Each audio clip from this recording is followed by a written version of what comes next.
শুক্রবার রাজ্য বিধানসভায় 2024-25 অর্থ বছরের বাজেট প্রস্তাব পেশ করেছেন রাজ্যের অর্থমন্ত্রী প্রণজিৎ সিংহ রায়। কার্যত এদিন 27,804.67 কোটি টাকার বাজেট প্রস্তাব পেশ করেছেন অর্থমন্ত্রী।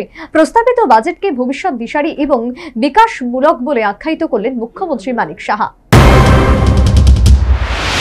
গোটা দেশ জুড়ে বর্তমানে আসন্ন লোকসভা ভোটের জোরদার প্রচার প্রস্তুতি। রাজ্যেও সেই প্রচার প্রস্তুতি অব্যাহত। এই ভোট প্রস্তুতির মাঝে শুক্রবার থেকে ত্রিপুরা তথা রাজ্য বিধানসভার 2024-25 অর্থ বছরের বাজেট অধিবেশন শুরু হলো। এদিন রাজ্যের অর্থমন্ত্রী প্রণজিৎ সিংহ রায় বিধানসভায় 27,840.67 কোটি টাকার বাজেট প্রস্তাব পেশ করেছেন। বাজেটে 410.69 কোটি টাকা ঘাটতি দেখানো হয়েছে।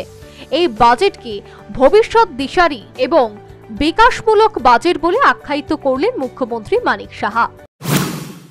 মাননীয় অর্থমন্ত্রী শ্রী প্রণজিৎ সিংহ রায় বাজেট পেশ করেছেন।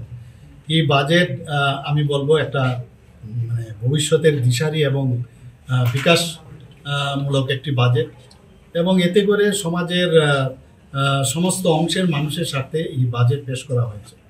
সেটা মহিলাই হোক, শিক্ষার্থী হোক, যুব সম্প্রদায় হোক, আমাদের তৃতীয় লিঙ্গ হোক, জনজাতি, তপশিলি জাতি, ওবিসি, সংখ্যালঘু, কর্মচারী, পেনশনার এবং সর্বোপরি সাধারণ জনগণের কল্যাণে এই বাজেট হয়েছে। আমি এর জন্য মাননীয় অর্থমন্ত্রী শ্রী প্রণজিৎ সিংহ রায়কে ধন্যবাদ দেব। এবং আপনারা দেখেছেন 27,804.67 এর বাজেট উনি এদিন পেশ করা এই বাজেটকে জনকল্যাণমুখী বাজেট বলেও মন্তব্য করেছেন মুখ্যমন্ত্রী মানিক সাহা, এবং তা রাজ্যের সকল অংশের মানুষের কল্যাণে আসবে বলেও বিধানসভায় নিজ কক্ষে আহত সাংবাদিক সম্মেলনে তিনি জানিয়েছেন।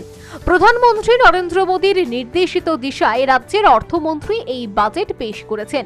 তা জানিয়ে এই বাজেট সম্পর্কে খুশি ব্যক্ত করে সর্বোপরি রাজ্যের অর্থমন্ত্রী প্রণজিৎ সিংহ রায়কে ধন্যবাদ জ্ঞাপন করেছেন মুখ্যমন্ত্রী Manik Saha. Bureau report, news vanguard.